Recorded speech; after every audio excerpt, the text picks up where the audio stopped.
మనిషి మానసికంగా ఓ విధమైన పరిపూర్ణతని సంపాదించుకున్నప్పుడు జీవితాన్ని గురించిన ఆలోచనలతో ఆవేశం తగ్గిపోతుంది.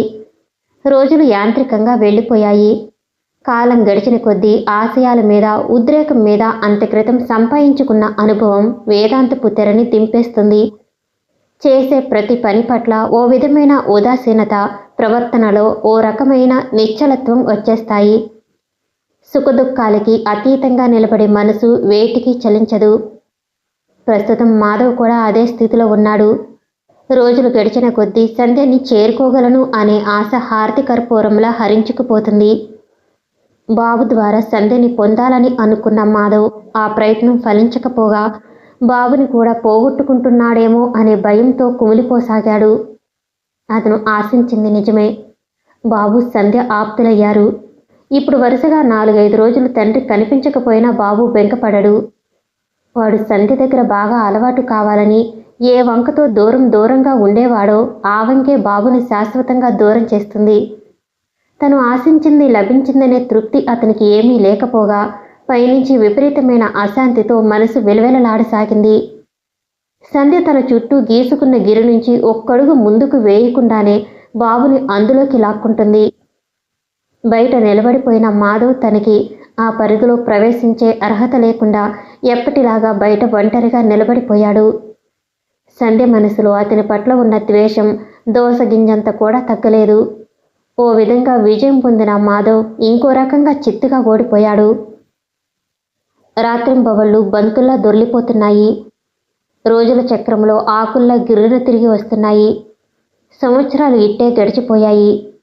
విపరీతమైన వేగంతో పరిభ్రమిస్తున్న ఈ కాలచక్రం వైపు చిన్నపిల్లవాడిలా విహ్వలంగా నిశ్చేష్టుడై చూస్తూ నిలబడిపోవటం తప్ప అతనేం చేయలేకపోతున్నాడు. శారీరకంగా దారుఢ్యం తగ్గకపోయినా అతనికి మానసికంగా వార్ధక్యం వచ్చేస్తున్నట్టు అనిపించసాగింది. సంధ్య కాలు పెట్టిన వేళ విశేషమో లేక బాబు పేరుబలమో తెలియదు కానీ మాధవ్ వ్యాపారంలో ఒక చేతితో వేస్తే 10 చేతులతో అందుకోవలసినంత లాభం తెచ్చి అందిస్తుంది. అతను ఏది పెట్టినా బంగారం అవుతుంది. కానీ ఏం లాభం? మనిషికి మనశ్శాంతి కొని ఇవ్వలేని ఆ డబ్బును అతనేం చేసుకుంటాడు? అందుకే బాబు పేరు మీద బ్యాంకులో భద్రపరుస్తున్నాడు. ఆ రోజు మాధవ్ రాబోతున్న దసరాకి బాబుతో పాటు ఇంట్లో అందరికీ బట్టలు తెచ్చి ఇచ్చాడు. 4 రోజుల క్రితం అతని కళ్ళ ముందు జరిగిన సంఘటన శూలంలా అతని హృదయాన్ని తూట్లుగా పొడుస్తుంది. ఆ రోజు అతను భోజనం ముగించుకుని గదిలో కూర్చుని పేపర్ చూసుకుంటున్నాడు. బాబు అక్కడే కూర్చుని ఆడుకుంటున్నాడు. సంధ్య ఏదో పని మీద ఆ గదిలోకి వచ్చి అక్కడ మాధవ్ని చూసిన వెంటనే వెనక్కి తిరిగి వెళ్ళబోయింది. ఇంతలో బాబు పరిగెత్తుకెళ్ళి అమ్మా అంటూ కొంగు పట్టుకున్నాడు. సంధ్య వదిలించుకు వెళ్ళబోయింది. బాబు వదల్లేదు.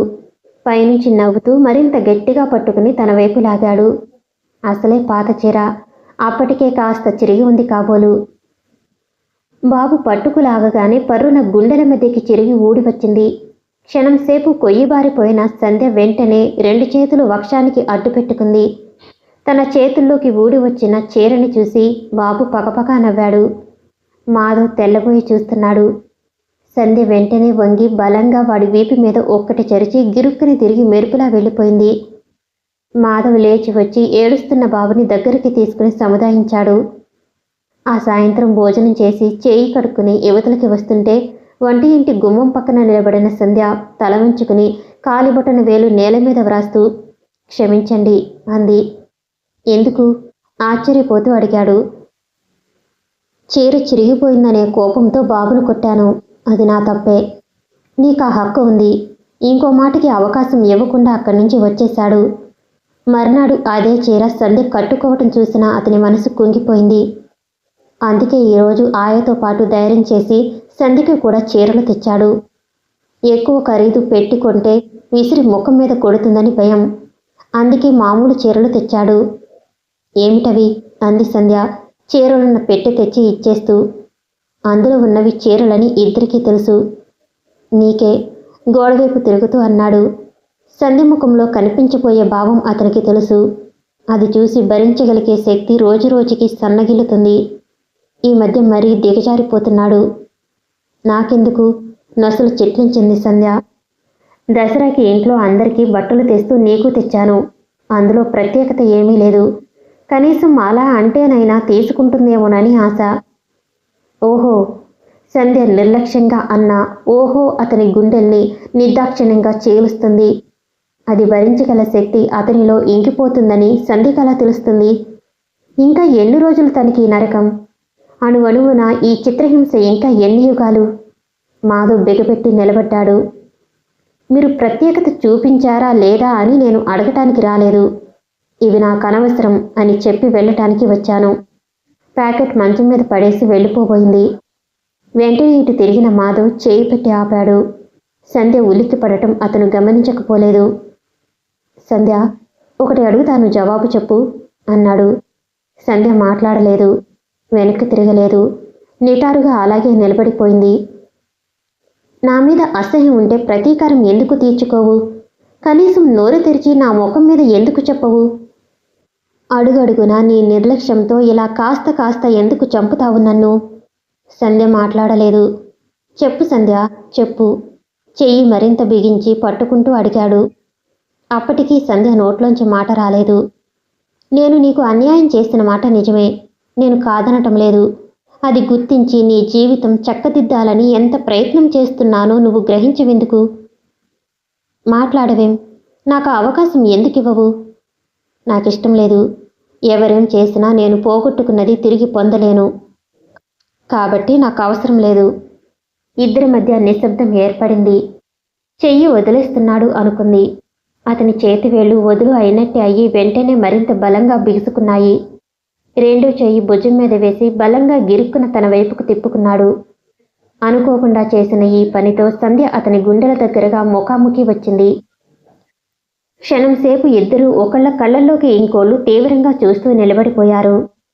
సంధ్య, ఇప్పుడే చెప్తున్నా, ఎంతకాలం ఓపిక పట్టాలో అంతకంటే ఎక్కువే ఓపిక పట్టాను. ఇక నా చేత కాదు. నువ్వు నన్ను సక్రమంగా నీ జీవితంలో ప్రవేశించనివ్వకపోతే బలవంతంగా ఆ పని చేయాల్సి వస్తుంది. నన్ను రెచ్చగొట్టకు, అది నీకు మంచిది కాదు. సంధ్య కళ్ళల్లో నిప్పులు కురుస్తున్నాయి. ఇప్పుడు మీరలా చేయండి, ఏముంది?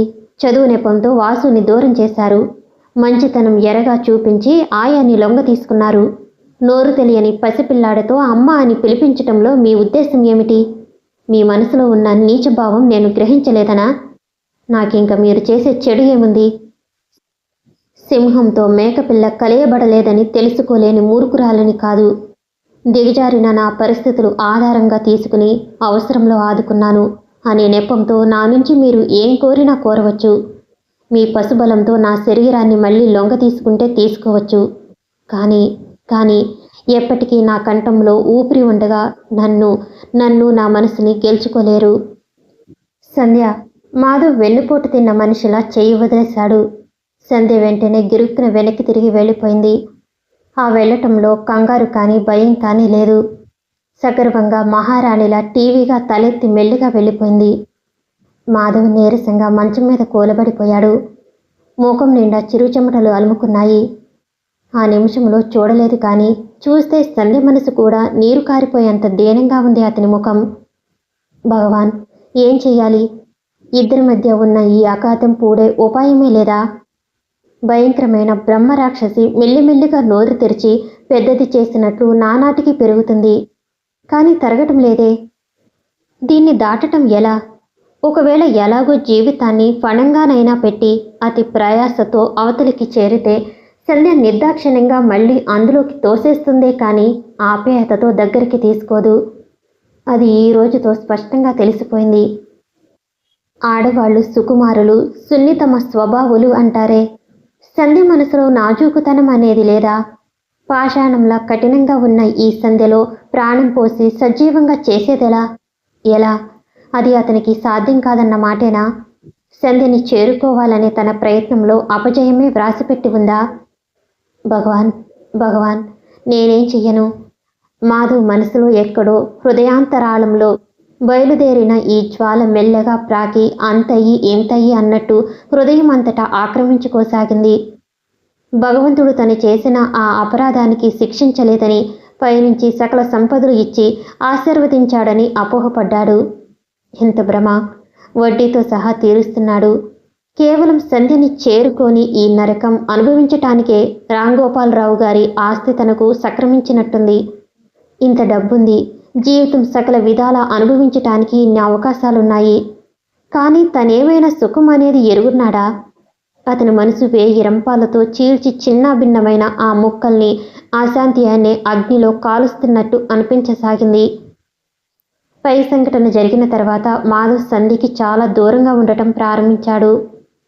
అతను పైకి ఎంత మామూలుగా ఉన్నట్టు నటిస్తున్నా లోపల బ్రద్దలవుతున్న అగ్నిపర్వతాలు, వాటి దావానలం మెల్లగా అతని ఆరోగ్యాన్ని హరించింది. మనిషి రంగు తగ్గిపోయాడు. కళ్ళ కింద నల్లటి చారలు ఏర్పడినాయి. శరీరం చిక్కిపోయింది. ఆయా ఈ మార్పు కనిపెట్టలేకపోలేదు. కానీ కారణం ఊహించలేకపోతుంది. ఎన్ని విధాలా అతని ద్వారా అసలు సంగతి రాబట్టాలని ప్రయత్నించినా లాభం లేకపోయింది. సంధి కూడా మామూలుగానే ఉంది. ఆ రోజు ఆ సంఘటన తర్వాత అతని ప్రవర్తనలో ఎలాంటి మార్పు రాకపోవటం చూసి మనసులో ఆశ్చర్యపోయింది. దసరా సెలవులకి వాసు ఇంటికి వచ్చాడు. వాసు ఉన్న ఆ 4 రోజులు సరదాగా ఇట్టే గడిచిపోయాయి. బాబు అంటే వాసుకి ఇప్పుడు బోలెడంత ప్రాణం. అది కాకుండా బాబు మాధవ్ దగ్గర కంటే సంధ్య దగ్గరే ఎక్కువ కాలం గడపటం అతని దృష్టిని దాటిపోలేదు. అందుకు మనసేమీ ఈర్ష్యతో ముడుచుకుపోలేదు సరికదా, పైనుంచి ఆనందంగా కూడా అనిపించింది. ఆ ఉన్న కొద్ది రోజులు వాసు మాధవ్ వెంటే నీడలా ఉన్నాడు. రేపు ఉదయం వెళ్ళిపోతాడనగా ఆ రాత్రి వాసు అక్కగారి దగ్గరికి వచ్చి కూర్చున్నప్పుడు, అక్క, ఆయన ఎందుకు అంత చిక్కిపోయారు అన్నాడు. ఏమో, నాకేం తెలుస్తుంది, నిర్లక్ష్యంగా అంది సంధ్య. వారం రోజుల క్రితం జ్యోతి పెళ్లి శుభలేఖ వచ్చింది. మాధవ్ పెళ్లికి వెళ్ళలేదు. బహుశా ఆ కోపమో నిరాశ కారణం కావచ్చు. నాకేం తెలుస్తుంది? నీకు కాకపోతే ఇంకెవరికి తెలుస్తుంది? ఆయా నువ్వు ఇంట్లో ఉండి ఏం చేస్తున్నారు? వాసు కోపంగా చూశాడు. సంధ్య మాట్లాడలేదు. ఎందుకో గాని ఆయన మునుపటిలా లేనే లేరు. ఒంట్లో బాగాలేదా అంటే బాగానే ఉంది అంటారు. బాగానే ఉంటే అంత చిక్కిపోవటం దేనికి? మరి అంత నిశ్శబ్దంగా పరధ్యాసగా ఉండటం నేనింతవరకు చూడలేదు. లోపల ఏదో అశాంతితో బాధపడుతున్నారు. మనకి పైకి చెప్పటం లేదు కానీ వాసు దిగులుగా తనలో తను అనుకుంటున్నట్టు అన్నాడు. సంధ్య వింటూ కూర్చుంది. వాసు మళ్ళీ మొదలుపెట్టాడు. మీరసలు ఆయనతో చనువుగా మాట్లాడనే మాట్లాడరు. నువ్వు మరీను నిష్ఠూరంగా అన్నాడు. నన్నేం చేయమంటావు? ఏం చేయమంటూ ఏమిటి? చల్లగా ఒక చిరునవ్వు నవ్వవు. స్నేహంగా ఓ చిన్న మాట మాట్లాడవు. ఆయన అలా అవటానికి సగం కారణం నువ్వే అయ్యుంటావు. నోర్మయ్యి, ఇన్నాళ్ళు మూసుకునే ఉన్నానుగా. ఆయన మనకెంత చేశారు, ఎన్ని విధాలుగా ఆదుకున్నారు. నీకు కాస్త కూడా కృతజ్ఞత లేదు. వాసు అని నువ్వలా బిక్కిరి కారిస్తే నేనేం భయపడను. ఆయన అలా ఎందుకున్నారు అంటే తెలియదట. ఆ మాట అనడానికి నీకు సిగ్గులా అనిపించటం లేదు. ఆయన ఇల్లు మన సొంత ఇల్లులా వాడుకుంటున్నాం. ఆయన డబ్బు సొంత డబ్బులా ఖర్చు పెడుతున్నాం. ఆయన మనసులో బాధ ఏమిటో తెలుసుకోవటానికి మాత్రం పరాయి వాళ్ళం. ఆయన ఒంట్లో కనీసం బాగుందో లేదో తెలుసుకోవాలనే మర్యాద కూడా మనకి లేదు. వాసు, నువ్వు దయ ఉంచి ఇక్కడి నుంచి వెళ్తావా? పాలిపోయిన ముఖంతో బెగపెట్టి అడిగింది సంధ్య. కానీ నీకిది మంచిది కాదు అక్క. క్రిందటి జన్మలో ఎవరినో ఇలాగే విపరీతంగా బాధ పెట్టి ఉంటావు. అందుకే ఈ జన్మలో. వాసు హఠాత్తుగా ఆగిపోయాడు. అప్పటికే సంధ్య కళ్ళు పెద్దవి చేసుకుని చూస్తుంది. వాసు వెంటనే తగ్గిపోయి, అక్క, పొరపాటైంది, క్షమించవు అంటూ దగ్గరగా రాబోయాడు. నువ్వు ముందు ఇక్కడి నుంచి బయటికి వెళ్ళు. పో. సంధ్య వేలు పెట్టి గుమ్మం వైపు చూపించింది. అక్క, నాది పొరపాటైందని చెబుతున్నానుగా. ఏదో వాగేశాను. నేను వట్టి మొద్దుని, గాడిదని, చెవటని. దగ్గరగా రాబోయాడు. ఛీ, నా దగ్గరకు రాకు. సంధ్య గద్దిస్తూ వాసుని విసురుగా తోసేసి హఠాత్తుగా మంచం మీద వెక్కి ఏడవసాగింది. మంచం మీద సంధ్య పక్కగా కూర్చుని ఇది అంతా చూసిన బాబు ఒక్క ఉరుకులో మంచం మీద నుంచి దిగి గదిలోంచి తుర్రున పరిగెత్తాడు. నాన్న సంధ్య ఏడుస్తుంది. ఎందుకు? గదిలో కూర్చుని ఏవో కాగితాలు చూసుకుంటున్న మాధవ్ వాటిల్లోంచి తలెత్తి ఆదుర్దాగా అడిగాడు. మరే వాసేమో, మరే సంధ్యనేమో, నువ్వు వెళ్ళి చప్పున వాసుని రమ్మంటున్నానని పిలుచుకురా. తండ్రి నోట్లోంచి మాట వచ్చి రాకముందే బాబు మళ్ళీ పరిగెత్తాడు. సంధ్య ఏడుస్తుందా? ఎందుకు? ఏమైంది? దగ్గరగా వెళ్ళి వెంటనే విషయం ఏమిటో తెలుసుకోవాలని ఆతురత పడుతున్న మనసుకు కళ్ళం వేసి పట్టి ఆపాడు. ఏం ప్రయోజనం? వెడితే మరింత అసహించుకోవటమేగా. వాసు వచ్చాడు. ఏమిటి వాసు? కాగితాలు పక్కన పెడుతూ అడిగాడు. వాసు ముఖం పాలిపోయింది. మాధవ్ దగ్గరగా వచ్చి చేయి పట్టుకుంటూ, అక్క ఏడుస్తుంది. నేనెంత చెప్పినా వినటం లేదు. మీరు వెళ్ళి కొంచెం మాట్లాడండి అన్నాడు దీనంగా. ఎందుకు? ఏమైంది? ఏమన్నావు నువ్వు? నిస్సహాయంగా అడిగాడు మాధవ్. వాసు ఏమన్నానని చెప్తాడు, అందుకే ఊరుకున్నాడు. చెప్పు వాసు, ఏమన్నావు? లాలనగా అడిగాడు. తర్వాత మెల్లగా బొజ్జగిస్తూ 1కి 2 సార్లు అడిగి చెప్పమని బలవంతం చేస్తే వాసు జరిగిన సంభాషణ అంతా చెప్పాడు. ఇంత పొరపాటు చేశావు వాసు. సంధ్య మనసు చాలా సున్నితం అన్న సంగతి ఎలా మర్చిపోయావు? దగ్గరకు లాక్కుంటూ అన్నాడు. వాసు మనసులో సంఘర్షణ అతను అర్థం చేసుకోలేకపోలేదు. మర్చిపోలేదు. కానీ మీరింత మంచివారు, ఇంత సహాయం చేశారు. అది అక్క ఎందుకు గుర్తించదు? బాధగా వాసు ఏడుపు ఆపుకుంటూ అన్నాడు. అది నా దురదృష్టం. కానీ నీకు సహాయం చేస్తున్నది సంధ్య గుర్తించాలని, సంధ్య చేత నేను గౌరవింపబడాలని కాదు వాసు. నాకు తెలుసు. అందుకే నాకింత బాధ. అది గుర్తుకు వస్తేనే అక్క మీద కోపం వస్తుంది.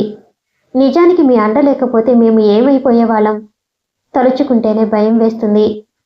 అక్కని నేను మాత్రం కాని మాటలు ఏమన్నాను మీరే చెప్పండి. మనకింత సహాయం చేసిన మనిషితో కాస్త చనువుగా ఉండాలని గుర్తు చేయటం తప్ప. వాసు. మాధవ్ ఆప్యాయంగా వాసు వీపు మీద నిమురుతూ ఉండిపోయాడు. వాసు చూపించే ఆత్మీయతలో సంధ్య కనీసం 1000వ వంతైనా చూపిస్తే తనకి ఎంత తృప్తి. లేదు లేదు, సంధ్య ఆప్యాయతకి తను అర్హుడు కాడు. అది మర్చిపోతున్నాడు తను. కొద్దిసేపైన తర్వాత ఇంకా అలాగే దిండులో ముఖం దాచుకుని వెక్కి వెక్కి ఏడుస్తుంది. సంధ్య, మాధవ్ పిలిచాడు. బాబు తండ్రి చేతుల్లోంచి కిందకు జారి సంధ్య దగ్గరకు పరిగెత్తాడు. సంధ్య, క్షమించు. వాసు తరపున తను కోరుకుంటున్నట్టు అడిగాడు. మీరే వాడిని రెచ్చగొట్టి. సంధ్య మాట పూర్తి చేయనేలేదు. అబద్ధం, అన్నీ నేను అన్నాను. వాసు కోపంగా అరిచాడు. హుష్. మాధవ్ వాసు చేయి పెట్టి వెనక్కి లాగాడు. నేనేదైనా అనదలుచుకుంటే సూటిగా నిన్నే అడుగుతాను. ఇన్నాళ్ల పరిచయంలో ఈ కాస్తైనా నువ్వు తప్పకుండా అర్థం చేసుకుని ఉంటావు. నా మీద నీకెంత అసహ్యం ఉందో నాకు తెలుసు. అది ఎప్పుడు మర్చిపోను. నన్నెంత ద్వేషించాలనిపిస్తే అంత ద్వేషించు. అందులోనైనా నీకు మనశ్శాంతి దొరికితే నేను భరిస్తాను. అంతేకాని వాసు మాటలు పట్టించుకోకు. తలా తోకా లేని ఈ సంభాషణ వాసుకి అంతుపట్టలేదు. ఇంతలో ఆయా అక్కడికి రావటంతో మాధవ్ గదిలోంచి వెళ్ళిపోయాడు. విషయం ఏమిటో స్పష్టంగా తెలియకపోయినా సంధ్య మాధవుల మధ్య ఈ వివాదానికి ఏదో కారణం ఉందని అనిపించింది వాసుకి. కానీ ఎంత ఆలోచించినా అతనికి అదేమిటో అంతుపట్టలేదు. వాసు స్కూల్కి వెళ్ళిపోయాడు. మాధవ్ ఈ మధ్య పూర్తిగా ఇంటి పట్టున ఉండటం మానేశాడు. సంధ్య కోసం కట్టిస్తున్న ఇల్లు కూడా పూర్తి కావస్తుంది. ఒకసారి ఈ ఇంట్లోంచి కాలు బయట పెట్టడం అంటూ జరిగితే అది శాశ్వతంగా తన జీవితం నుంచే నిష్క్రమించటం అని అతనికి తెలుసు. కొత్త ఇంట్లోకి వెళ్ళగానే ఆ ఇంటి తలుపులు తన ముఖం మీద టపిమని మూసేయటానికి సంధ్య ఏమాత్రం సంకోచించదు. ఓటమి ఒప్పుకోవటానికి ఇష్టపడని అంతరాత్మ ఎదురు తిరుగుతుంది. బలవంతంగానైనా సరే సంధ్యని పొంది తీరాలని పట్టుబడుతుంది. లేకపోతే ఇన్నాళ్ళ ఈ నిరీక్షణకి, ప్రాణమంతా చిక్కబట్టుకుని భరించిన ఈ సహనానికి అర్థమే లేదంటుంది. చివరి జీవితం అంతా అశాంతితో వెలితిగా బ్రతకటం కోసమేనా గతాన్నంతా గరళంగా మింగుతూ వచ్చింది అంటూ నిలదీసి ప్రశ్నిస్తుంది.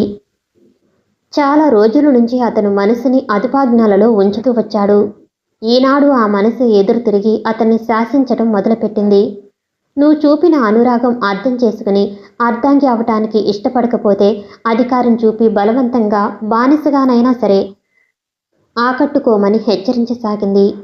అనుక్షణం దగ్గరగా ఉండే సంధ్యని పొందలేకపోయిన అతని అహం ఏ అత్యాచారానికి రెచ్చగొడుతుందో అని భయపడి దూరంగా ఉండసాగాడు. ఎప్పుడో ఏ 10-20 రోజులకు ఓ పూట వచ్చి ఉండి బాబుని చూసి ఇంట్లోకి కావలసిన అవసరాలు తీర్చి వెళ్ళిపోతున్నాడు. దాదాపు 20 రోజుల తర్వాత హైదరాబాద్ నుంచి ఆ రోజు ఇంటికి వచ్చిన మాధవ్ సాయంత్రం అవుతుండగానే నది ఒడ్డున షికారు తిరిగి రావటానికి వెళ్ళిపోయాడు. అతను తిరిగి వచ్చేసరికి ఇంట్లోంచి కేకలు వినిపిస్తున్నాయి. ఎప్పుడు లేని సంధ్య గొంతు బిగ్గరగా వినిపిస్తుంది. మాధవ్ అప్రయత్నంగా వంటింటి వైపు నడిచాడు. అతని చెవులు శ్రద్ధగా ఆలకిస్తున్నాయి. వీపు బద్దలు కొట్టాలి. జున్ను ఒక్కసారిగా అంతా తినేస్తే జబ్బు చేస్తుందని చెప్పలేదు. చెయ్యి ఎత్తుతూ అంటుంది సంధ్య. కొత్త వెంటి చూసుకో మరి, నాన్నతో చెప్తా బాబు తర్జని చూపిస్తూ బెదిరించాడు. వాడి మూతి నిండా బుగ్గల వరకు జున్ను అంటి ఉంది. స్టూలు మీద నిలబడి ఉన్నాడు. దాని మీదకి ఎక్కి అల్మరా తలుపులు తెరిచినట్టున్నాడు. క్షణంసేపు వాడి వైపు తీవ్రంగా కోపం నటిస్తూ చూసిన సంధ్య వాడి ముఖము, ఆ నిలబడిన తీరు చూసి ఆపుకోలేక ఫక్కుమని నవ్వేసింది. నవ్వేస్తూనే 2 చేతులు చాపి వాడిని దగ్గరికి లాక్కుని నుదుటి మీద గట్టిగా ముద్దు పెట్టుకుంది. బాబు కూడా నవ్వుకున్నాడు. చీపో, నీ ఎంగిలంతా నాకంటించకు, మళ్ళీ కోపం గుర్తు చేసుకుంటూ దూరంగా తోసింది. బాబు వదల్లేదు. సంధ్య మెడ చుట్టూ పెనవేసి బుగ్గ మీద ముద్దిచ్చాడు. వాడిన మోచేతిని దూరంలో నిలబెట్టి క్షణంసేపు తదేకంగా చూసిన సంధ్య వెంటనే దగ్గరికి లాక్కుని గుండెలకి హత్తుకుంది. బాబు కిలకిలా నవ్వుతున్నాడు. మాధవ్ చప్పున వెనక్కి తిరిగి వచ్చేశాడు. వాళ్ళిద్దరూ కలిసి ఆనందంగా ఏకమై ఉన్న ఆ చిత్రం అతని హృదయం మీద ఎన్నటికీ చెరగనంత గాఢంగా హత్తుకుపోయింది. కొన్ని రోజుల నుంచి అతన్ని రాత్రింబవళ్ళు వేధిస్తున్న సమస్యకి సమాధానం లభించింది. బాబు సంధ్యకి ప్రాణంతో సమానం అయిపోయాడనటానికి ఏమాత్రం సందేహం లేదు. తండ్రిని గుర్తు చేయకుండా వాడుగానే సంధ్య మనసులో స్థానం ఏర్పరచుకోగలిగాడు. వాడిని అలా అనామకుడిగా వదిలివేయటమే మంచిది. మళ్ళీ నీ కొడుకే అని చెప్పి పరిస్థితులు ఎలా ఉంటాయో చూసే ఓపిక కానీ, వాటి ఎగుడు దిగుళ్ళని భరించే శక్తి కానీ అతనికి లేదు. తండ్రి లేకపోతే బాబు సంధ్యకి మరింత చేరువవుతాడు అనటం అతిశయోక్తి కాదు. నిశ్శబ్దంగా ఇంట్లోంచి వెళ్ళిపోయిన మాధవ్ తిరిగి రాత్రి చాలా పొద్దుపోయిన తర్వాత కానీ ఇంటికి చేరుకోలేదు. ఆయాకి 2 రోజుల నుంచి ఒంట్లో బాగలేదు. అలాంటి సమయాల్లో సాధారణంగా ఇంటి పనంతా సంధ్య మీదనే పడుతుంది. ఆ రాత్రి తన మంచం మీద నిద్రపోయిన బాబుని మాధవ్ గదిలో పడుకోబెట్టడానికి తీసుకెళ్ళింది సంధ్య. ఊళ్ళో ఉన్నప్పుడు బాబు తండ్రి దగ్గరే పడుకోవటం అలవాటు. నిద్రపోతున్న బాబుని భుజం మీద వేసుకుని తీసుకెళ్లేసరికి మాధవ్ టేబుల్ ముందు కూర్చుని వ్రాసుకుంటున్నాడు. బాబుని పడుకోబెట్టి వచ్చిన తర్వాత నిశ్శబ్దంగా వెళ్ళిపోబోయింది. సంధ్య ఉన్నట్టుండి వెనుక నుంచి వినిపించింది. చెయ్యి పెట్టి లాగినట్టే ఆగిపోయింది సంధ్య. నేను రేపు ఊరు వెళ్తున్నా వింటూ నిలబడిపోయింది. డబ్బది బీరువాలో పెట్టాను. అతను వాక్యం పూర్తి చేయలేదు. ఆయన పంపిస్తా అంటూ గుమ్మం దాటపోయింది. ఆగు, ఈసారి బాబు బాధ్యత నీకే అప్పగించదలుచుకున్నాను. అతని స్వరం చాలా నిర్వికారంగా నిశ్చలంగా ఉంది. బహుశా నేను చాలా రోజుల వరకు తిరిగిరాను. ఏదైనా కావాలంటే గోవింద్ చేత కంపెనీకి కబురు చెయ్యి. సంధ్య గుమ్మంలో అలాగే నిలబడి వింటుంది. గదిలో నిశ్శబ్దం ఏర్పడింది. క్షణాలు గడిచినాయి. నిశ్శబ్దాన్ని చీల్చుకుంటూ వచ్చింది అతని స్వరం. సంధ్య, నేను చాలా దూరం వెడుతున్నాను. బాబు జాగ్రత్త. సంధ్య తిరిగి చూడకుండా ఉండలేకపోయింది. ఏమిటి అతని ఉద్దేశం? ఎందుకీ అప్పగింతలు? భుజం మీదుగా కొద్దిగా తలెత్తిప్పి చూసిన సంధ్యకి మాధవ్ లాంతరు ఒత్తిడి తగ్గిస్తూ ఎక్కిస్తూ దానివైపు రెప్పవాల్చకుండా చూస్తూ కనిపించాడు. సంధ్యకి ఏదైనా చెప్పాలనిపించింది. కానీ ఏం చెప్పాలో తోచక నోరు పెగలలేదు. అంతే, ఇంకేం లేదు అని అతను మళ్ళీ రాసుకోవటంలో మునిగిపోయాడు. ఇక నువ్వు వెళ్ళవచ్చు అన్నట్లుంది అతని స్వరం. తర్వాత ఆ గదిలో ఇంకా ఎలా నిలబడటం? సంధ్య అందుకే మెల్లిగా బయటికి వచ్చింది. కానీ కాలు ముందుకు సాగలేదు. ఈరోజు అతనికి ఏమైంది? ఎందుకలా మాట్లాడుతున్నాడు? తొణుకు వెనుకు లేని ఆ కంఠస్వరం, రాయిలా కఠినంగా ఉన్న ఆ ముఖం గుర్తుకు రాగానే సంధ్య మనసంతా ఎలాగో అయ్యింది. సాధారణంగా అతను అలా ఉండడు. బిజినెస్లో ఏమైనా నష్టం వచ్చిందా? లేక పాత స్నేహాలు ఏమైనా ఉరితాళ్లలా మెడకి బిగుసుకుపోతుంటే ఎలా వదిలించుకోవాలో తెలియక తికమక పడుతున్నాడా? ఏమిటి అసలు కారణం? ప్రస్తుతం అతను ఎలాంటి వాడైనా కానీ విశిష్టమైన అతని వ్యక్తిత్వం అంటే ఆమెకి గౌరవం ఉంది. అతనిలో ఆ స్త్రీలోలత్వమే లేకపోతే పురుష జాతికే మణిపూసలాంటివాడు. అయినా మనిషి అన్న తర్వాత ఏదో రకమైన బలహీనత లేకుండా ఎలా ఉండటం? అతని ప్రవర్తనకి స్వయంగా అతనే కారణం కాకపోవచ్చు. అది వంశపారపర్యంగా లభించిన వారసత్వమేమో. ఒక్కొక్కసారి అలా కూడా అవుతుంది. ఇన్ని రోజుల ఈ సాన్నిహిత్యంలో మానసికంగా అతని పట్ల ఎంత ద్వేషం ఉన్నా ఒక్కనాడు కూడా ఇతని ముఖం మీద తేలికగా మాట్లాడలేకపోయింది. అప్పుడప్పుడు ఏమిటి తనలో బలహీనతకి కారణమని తర్కించుకునేది కూడా. ఎంత వెతికినా సమాధానం దొరికేది కాదు. చివరికి కొంతమంది మనుషులైతే వాళ్ళెంత దుర్మార్గులైనా ముఖం మీద పట్టుకుని హీనంగా దూషించలేం. వాళ్ళ ముఖవచ్చేసు అలాంటిదే అని సరిపెట్టుకునేది. అతను ఎలాంటి వాడైనా కానీ సుఖంగానే ఉండాలి. అతని మూలంగా తన జీవితం చిన్నాభిన్నమై ధూళిలో కలిసిపోయిన మాట నిజమే అయినా సరే అతను హాయిగా నిశ్చింతగా ఉండాలనే తను కోరుకునేది. జరిగిందేదో కేవలం తన దురదృష్టం వల్లే జరిగింది అని ఎందుకు అనుకోకూడదు? ఈ జీవితం అంటే ఏమిటి? మన పాపపుణ్యాలు బేరీజు వేసి భగవంతుడు మన చేతికిచ్చి పంపే చద్ది మూట. ఒక్కొక్క మూటలో పంచభక్ష పరమాన్నాలుంటాయి. మరికొంతమంది మూటలలో చాలీ చాలని మెతుకులే ఉంటాయి. ఇంకా కొందరి మూటలలో పుచ్చి పురుగులు కారుతున్న కుళ్ళిపోయిన పళ్ళే ఉంటాయి. ఎవరి గీత వాళ్ళది. నాకు అన్యాయం జరిగింది అని గుండెలు బాతుకుంటే ఏం లాభం? ఈ జీవితంలో లేదని ఏడ్చే కాలంలో 1000 వంతైనా సరే మంచి మాటలకి మంచి పనులకి వినియోగిస్తే కనీసం వచ్చే జన్మకైనా మంచి దొరుకుతుందనే ఆశ కలుగుతుంది. మాధవిని తాను ఎందుకు ద్వేషించాలి? మొట్టమొదటిసారిగా తనకు అలాంటి ఆలోచన రాగానే సంధ్యకి ఎలాగో అనిపించింది. చాలాసేపటి నుంచి అతని గది బయట నిలబడిపోయాను అనే సంగతి కూడా గుర్తుకు రావటంతో సిగ్గుపడి గబగబా అక్కడి నుంచి వెళ్ళిపోయింది. మంచం మీద కూర్చుని పడుకోవటానికి దిండ్లు సరిచేసుకుంటుండగా గదిలో చిన్న స్టూలు మీద పెట్టిన మరచెంబు మీద కళ్ళు పడగానే అతని గదిలో మంచినీళ్లు పెట్టలేదని గుర్తుకు వచ్చింది. బాబు అర్ధరాత్రి వేళ లేచి ఇబ్బంది పడాలి. అసలే ఎలాగో ఉన్నాడు. సంధ్య మంచినీళ్లు తెచ్చేసరికి గది తలుపులు బార్లా తెరిచే ఉన్నాయి. లోపల లాంతరు వెలుగుతూనే ఉంది. మాధవ్ మాత్రం టేబుల్ మీదకి ఒరిగిపోయి దానిమీద 2 చేతులు చాచుకుని మోచేతి దగ్గర ముఖం దాచుకుని ఉన్నాడు. అనుకోకుండా అతన్ని ఆ విధంగా చూడటంతో ఉలిక్కిపడిన సంధ్య తెల్లబోయి గుమ్మంలో అలాగే బొమ్మలా నిలబడిపోయింది. ఇదేమిటి? ఏమైంది ఇతనికి? ఎందుకలా ఉన్నాడు అన్న ప్రశ్నలు వెంటనే వచ్చినాయి. ఇదివరకు అవిటితనంతో మంచంలో ఉన్నప్పుడు వాసు కూడా ఇక ఈ బ్రతుకు ఇంతే అని గుర్తుకు వచ్చినప్పుడు అచ్చు ఇలాగే నిరాశ నిస్పృహలతో నిర్జీవంగా ఓ పక్కకి ఒరిగిపోయేవాడు. భగవంతుడి దయ వల్ల మాధవ్ పుణ్యమా అని వాసు మళ్ళీ మామూలు మనిషి అయ్యాడు. అంటే మాధవ్ కూడా అప్పటి వాసులాగే భరించలేని ఆవేదనతో ఆలోచనలని తప్పించుకోలేక నరకం చూస్తున్నాడా ఏమిటి అతనుకున్న సమస్య? అసలు ఈ మధ్య తరచుగా అలాగే కనిపిస్తున్నాడు. కారణం ఏమిటి? చేతి నిండా పుష్కలంగా డబ్బుంది. సంఘంలో బోలెడంత పలుకుబడి ఉంది. ఎంతోమంది స్నేహితులున్నారు. జీవితాన్ని అన్ని విధాలా అనుభవయోగ్యం చేసుకోవటానికి ఇంతకంటే అవకాశాలు ఇంకేం కావాలి? వీటన్నిటినీ తోసిరాలేనంతటి బలీయమైన బాధ ఏమిటి? ఎవరికోసం? సంధ్య దృష్టి చెదిరిన అతని జుట్టు మీద పడింది. మొదటిసారిగా అతన్ని తాకి జుట్టు సరిచేయాలని హృదయపూర్వకంగా 2 చల్లని మాటలు చెప్పి సేద తీర్చాలని అనిపించింది. మోచేతుల వరకు మడుచుకున్న షర్ట్ స్లీవ్స్ అలాగే ఉన్నాయి. భోంచేసిన తర్వాత వాటిని సరిచేసుకోవాలనే గుర్తు కానీ ఓపిక కానీ లేనట్టున్నాయి. సంధ్య మెల్లగా చప్పుడు కాకుండా లోపలికి వచ్చి మంచినీళ్ల చెంబు టేబుల్ మీద పెట్టింది. దీపపు వెలుగులో దగ్గరగా కనిపిస్తున్న అతని ముఖంలో అలసట, ఆవేదన స్పష్టంగా ప్రస్ఫుటమవుతున్నాయి.